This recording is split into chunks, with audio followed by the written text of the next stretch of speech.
Hello guys, മഴയുടെ ഈസിലേക്ക് സ്വാഗതം. അപ്പോൾ നമ്മുടെ തലയോപ്പറമ്പിലാട്ടോ നമ്മുടെ പുതിയ ഷോപ്പിൻ്റെ ഇനാഗുറേഷനാണ്. ഇത് നമ്മുടെ ഡാൻജോ ആദ്യം കാണിച്ച ആര്യ ചേച്ചി കേട്ടോ. ഇവരെല്ലാം നമ്മുടെ കൂട്ടുകാരാണ്. പിന്നെന്താ പറയുക, നമ്മുടെ ഭരതനും സൂരജ് ഇവരൊക്കെ നമ്മുടെ ചങ്കുകളാണ്. അപ്പോൾ ഞാൻ വെറുതെ ഇരിക്കില്ലല്ലോ, നമ്മൾ കണ്ണാടി ഇവിടെ കണ്ടാൽ നമ്മൾ ഇതേ ഫോട്ടോ എടുക്കും, വീഡിയോ എടുക്കും, നമ്മൾ പോസ് ചെയ്തു. പിന്നെന്താ പറയുക, റൈസും ചിക്കനായിരുന്നു ഉച്ചയ്ക്ക്, നല്ല ഫുഡായിരുന്നു കേട്ടോ, അടിപൊളിയായിരുന്നു. വൈകിട്ട് പൊറോട്ടയും ചിക്കനായിരുന്നു, നല്ല കോമ്പിനേഷൻ, അടിപൊളി സാധനം. നമ്മുടെ ഷോപ്പ് ആട്ടോ തലയോപ്പറമ്പിലാണ്. പിന്നെന്താ പറയുക, പുട്ടും പഴവും നമ്മൾ കഴിച്ചു. ഒന്ന് ഗ്യാസ് കയറുന്നതുകൊണ്ട് അമ്മയ്ക്ക് നല്ല ദേഷ്യത്തിൽ പിന്നെ പുട്ടും പഴവും കഴിച്ചു.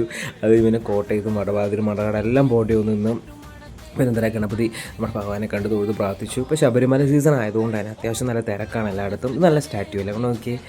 പിന്നെ അതുപോലെ തന്നെ എന്താ പറയുക, കുറേ നേരം അവിടെ നിന്ന് പിന്നെ പൂക്കളൊക്കെ വാങ്ങിച്ചു, പൂജയ്ക്ക് വേണ്ടി വൈകുന്നേരം അതൊക്കെ വാങ്ങിച്ചിട്ടു. പിന്നെ ബജ്ജി വാങ്ങിച്ചു കഴിക്കാനായിട്ട്. പിന്നെ വീട്ടിൽ വന്നപ്പോഴത്തേക്കും ഉണക്കമ്മയും കൂട്ടി ചോറുണ്ട്, അടിപൊളി കോമ്പിനേഷൻ. പിന്നെ കുറച്ച് നേരം സിനിമ കണ്ടു, പിന്നെ എന്താ പറയുക, നമ്മൾ പുതിയ ഇൻഡക്ഷൻ കുക്കർ വാങ്ങിച്ചു കേട്ടോ. അതേ നമ്മൾ ചായയൊക്കെ വെച്ചേ.